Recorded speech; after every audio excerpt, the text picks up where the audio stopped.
September. So these are the game pickups for September 2023. And I apologize, my camera for some reason is not completely in focus on me. I don't know if it's my lighting in here. I actually recently rearranged my desk, which you're not seeing right now, with different monitors. And I guess where I moved my Elgato light that I have that I use for streaming, I usually have that on during my videos and it helps with that, but it's kind of covered by monitors at the moment. So I apologize beforehand. Hopefully things will be in focus, and I'll have to mess with this at some point when I get time. Anyway, September was a pretty busy month, as it usually is for me every year, simply because of the fact on the 9th of September, or around that weekend, we do the Extra Life charity stream. So the guys showed up again this year. Last year it was 24 hours. This year we decided to try 12 hours, and it wasn't strictly limited to just Dreamcast stuff. We did stuff on GameCube. There was the Polymega. We did um, Switch. We did Saturn stuff. And the videos on demand are all on Scotty's Twitch and I believe his YouTube as well. If there's something you want to kind of check out, we all had a great time. There's lots of deep dish pizza, a lot of hot dogs. We even made it down to Galloping Ghost. We also hit Mitsuya, that was down outside of Chicago, near Schaumburg area, which was a blast. I enjoy going there. I usually try to make it out there about a month just to do some regular shopping for stuff. Oh, yeah, now the camera kind of focuses weird. Um, but yeah, so that was a great treat for people. I got flack from one of them about not bringing them there beforehand, so maybe we'll make that as a regular stop. Everybody seemed to kind of enjoy it. We got ramen, we brought back candy, some shoju, so it was a good time. Everybody enjoyed themselves, which I'm glad. We had a good time over the weekend. It wasn't as stressful, I felt, with it. We only had the 1 day of streaming instead of two. So it gave us some extra time just to kind of hang out and do our thing. So we did end up reaching our goal. We made a little over 2,100 by the time we finished. So it was great. Aside from that, Scotty actually gave me a little thank you. So I got Tails Tasty Tacos on a pin here, which I'll have to find someplace nearby. Come on, camera. Work with me here. You're totally not doing it. Yeah, so thank you, Scotty, for the pin. I have to get a board together and put all my pins up. I got a ton of them, and I still haven't gotten around to that. Aside from that, I did pick up a copy of Nayuta Boundless Trails, Legend in the Legends series, an old PSP game that was released exclusively in Japan that we're now finally getting on PS4, Switch, and PS5. Got the PS4 version. It's actually inside my PS4 right now. It's supposed to be a pretty short RPG, only about 15, 16 hours. So I'm like, okay, cool. I'll give that a shot. I'm not a real big Tales of fan. I tried getting into Cold Steel on the Vita, and I just couldn't get into it.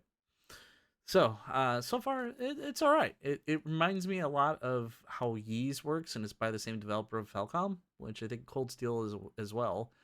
But it just feels more like that series than it does the Cold Steel, especially being an action RPG. The next game I kind of picked up just on a whim, mostly for FOMO. It's a limited run release on Amazon. This is the Sikio Shooting Library Volume 1. I do have this on the Switch, although the Switch versions, I think there's only 5 rather than 6 games on them.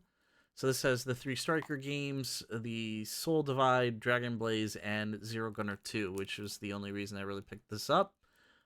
Simply because I wanted to get the trophies on this and possibly get rid of my Switch version. That way it's one less Switch game that I have in my possession. So, and I'm a big shooter fan. Next up, we have a game I really didn't. I was really surprised when they announced this that was coming. And again, it's exclusive to the Switch. And I have a little bit of a disdain for that system, unfortunately, but it made sense because you could use the Joy-Cons as maracas, and it'd be a little more natural than waving around Wii remotes. That is Sama de Migo Party Central, and I do enjoy this game. I liked the Dreamcast version quite a bit. Wii one, not so much, because it felt like, well, it pretty much was just the port of Sama de Migo 2000. That was the sequel or updated version that Japan got. We never got on the Dreamcast here in the West. which I need to add to my Dreamcast import wanted list at some point. I do not have a copy of Samba de Amigo 2000. So there's that. Looking forward to jumping into that and seeing how that actually turned out. And of course, another Switch game. This time a visual novel, Anonymous Code, the Steelbook edition. Simply because I really enjoy the sci-fi visual novel stuff, the Steins Gate universe. I really loved. I'm into the whole time travel stuff, the theories they are all based on real stuff. And I like playing it in handheld mode far more than just sitting on a big screen TV and clicking the X button on my PlayStation. Especially since I did a lot of my visual novel reading on the Vita, I just prefer the handheld mode. I can curl up on a beanbag or a chair or a couch and just take my time going through those, because those games can often be 10 hours just like reading a regular book, and that's how I treat it. So that's kind of my thing. Even though there's quite a lot of visual novels I ignore because I have no interest in a lot of like romance stuff and not interested. And on the other end of that spectrum, Spike Chunsoft, these type of visual novels aren't easy to find later on. So there's that. Especially since I'm getting into the Eve series, which is Japan exclusive. We have not gotten any of the Eve games over here in the West, which is a shame because they're kind of a really good thriller detective novel, which I enjoy. So I'm going through that, even though I don't read a lick of Japanese. But thankfully, there are translators out there, so I have some way of understanding the story. Plus, I find the stories intriguing anyway. Reading the descriptions for them, and I did pick up one on the Vita. And Eve Ghost is kind of next to my list. I'm just waiting for it to go on clearance. But speaking of clearance and visual novels, I did pick up a Vita game, The World End Syndrome. This one was an interesting one. I've been watching this for a while. It had climbed up in price for a very long time and finally dropped back down.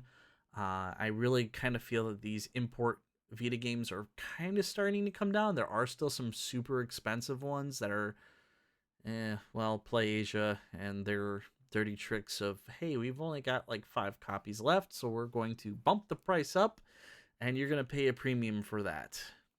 Which is sad because there's a couple other games that I've been eyeing and I keep waiting, and this one dropped, so I jumped on it.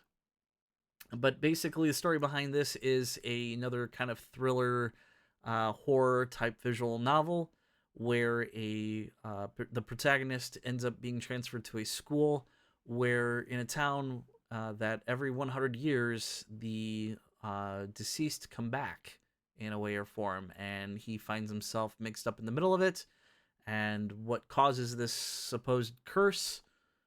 So it does have a lot of horror elements to it. It just seemed interesting to me. So this did get a English translation. A physical came out in Europe on Switch and PS4. Unfortunately, we only got it digitally here in the US, which really sucks. But I probably will have to double dip just so I can get through the story easily. I'll probably pick it up on some PSN sale or wherever I can find it the cheapest. But I also wanted it on the Vita because, again, I really like reading visual novels on that system a lot more than I do anything else. It's easy to hold, and I just enjoy it in that form. So there's that.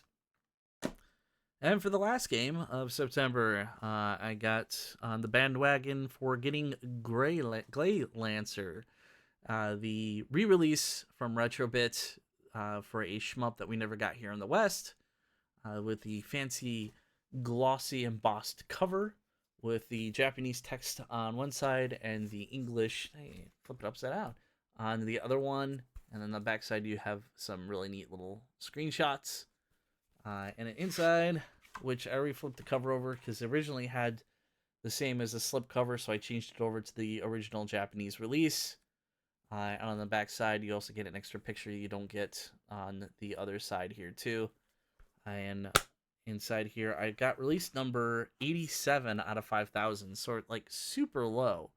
And I love the cartridge, that ruby red. On the back side, the glossy full color manual, the number certificate there.